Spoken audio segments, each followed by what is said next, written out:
감사와 기도로 살았다는 것은 모든 것이 하나님의 은혜라는 믿음과 하나님의 능력을 믿고 의지하며 따르며 순종하며 살았다는 것을 말해주고 있습니다. 현실적으로는 여러 가지 어려움 속에서 좌절해 버리지 않고 열심히 하나님께 매달리는 이러한 사람에게 하늘로부터 오는 신령한 축복이 함께한다는 것은 어쩌면 너무도 자연스러운 진리라 말할 수 있겠습니다. 하나님을 찾는 자가 하나님을 만나고 주님을 사랑하는 자가 주님을 만나며 성령을 애타게 기다리는 자는 성령을 받는다는 말씀이 예레미야 25장 11절 이후로 써 있습니다. 헌신 예배를 드리는 일려신도 여러분, 오늘 헌신 예배를 드리는데 여러분들께서 무엇으로 하나님께 헌신하겠습니까? 말로만 헌신하시겠습니까? 우리 교회는 앞으로 해야 할 일들이 너무 많이 산재되어 있습니다. 교회가 하나 되는 일인 정말 보더라도 내적으로 외적으로 할 일이 너무 많이 있어 기도를 안 할 수가 없습니다. 또한 우리 교회는 성전 건축이라는 주님이 주시는 큰 축복의 사명이 우리 앞에 놓여 있습니다. 우리는 늙어서 못해, 돈이 없어서 못해, 이러고만 계시려는지. 저는 6번의 성전 건축을 하였습니다. 우리 교회가 성전 건축을 한다면 7번의 성전 건축이 됩니다. 그런데 그 가운데 5번째 부임한 교회에서 기적을 보았습니다.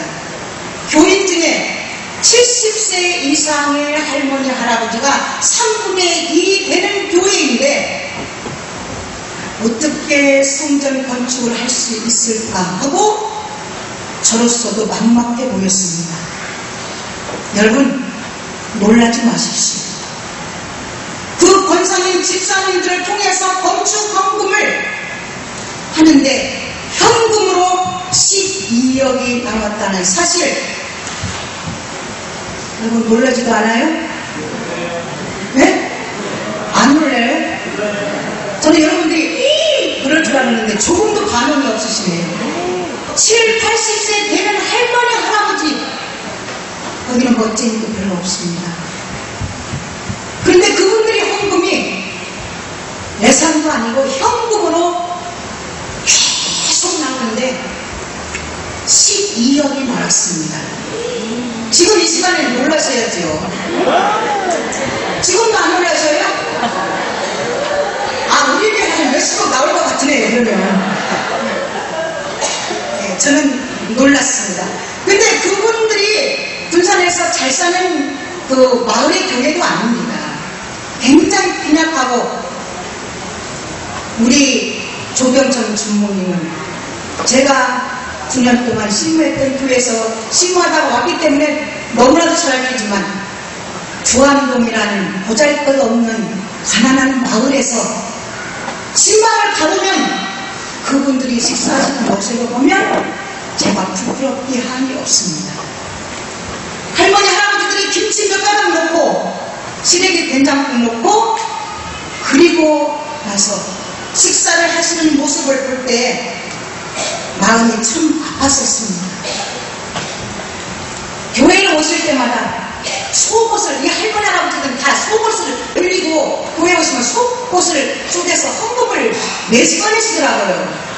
그러면서 저에게 주시면서 전무사님, 우리 아들이 왔다 갔는데 나한테 용돈을 줬어.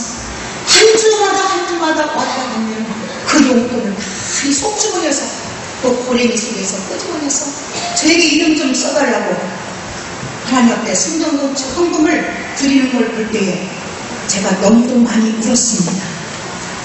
주님이 보실 때 얼마나 저 먹지도 잘 못하고 정말 초라한 모습이지만은 하나님의 성전을 짓겠다고 그 헌금을 드리시는 모습을 보면서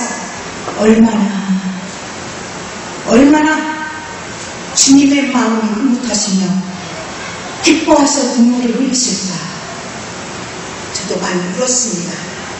우리도 헌신의 삶을 통해서 통하여 복을 받으시는 성도님들 되시기를 주님의 이름으로 간절히 부탁을 드립니다. 말로만 헌신이 아니라 여러분, 우리가 기도할 제목이 너무 많습니다. 여러분, 이 땅의 삶 얼마나 많으셨습니까? 요새는 약이 좋아서, 의술이 좋아서 장수한다고 합니다. 그러나 사람의 생명은 하나님의 손 안에 있음으로 말미암아 내가 얼마 살다 갈지는 아무도 모릅니다.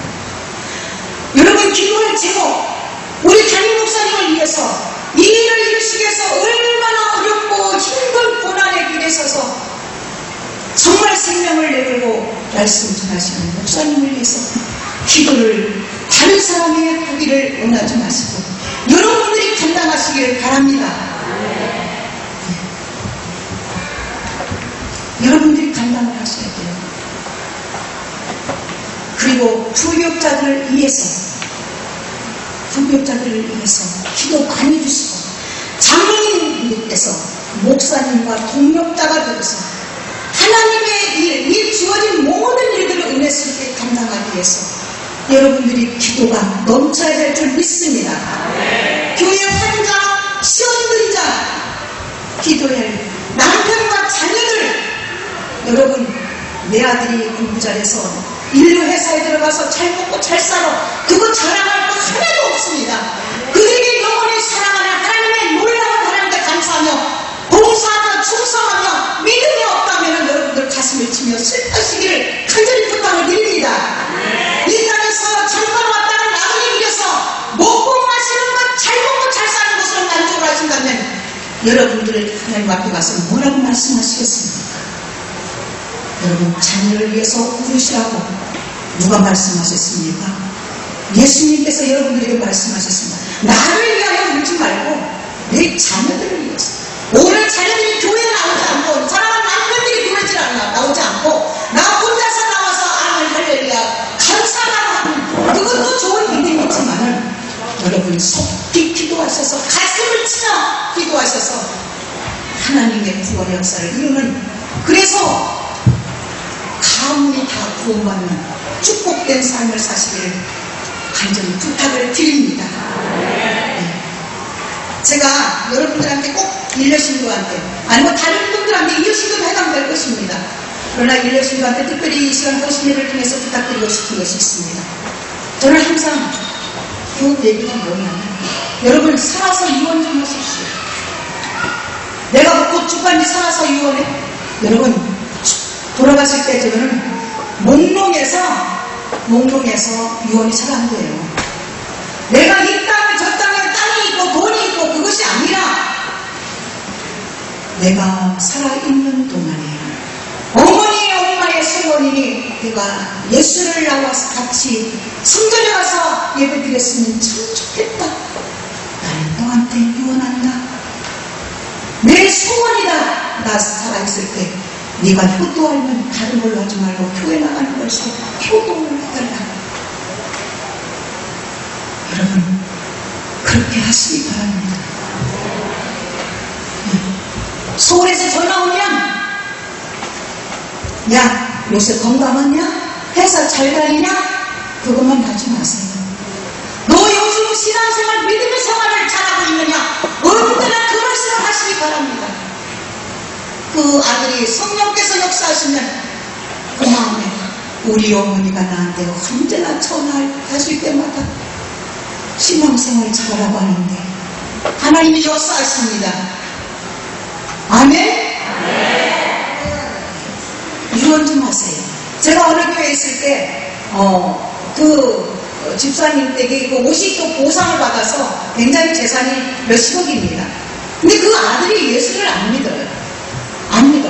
그런데 투배를 드리려면 얼마나 잘 대접을 하고 주의 종들을 대접을 하고 있는지 몰라요.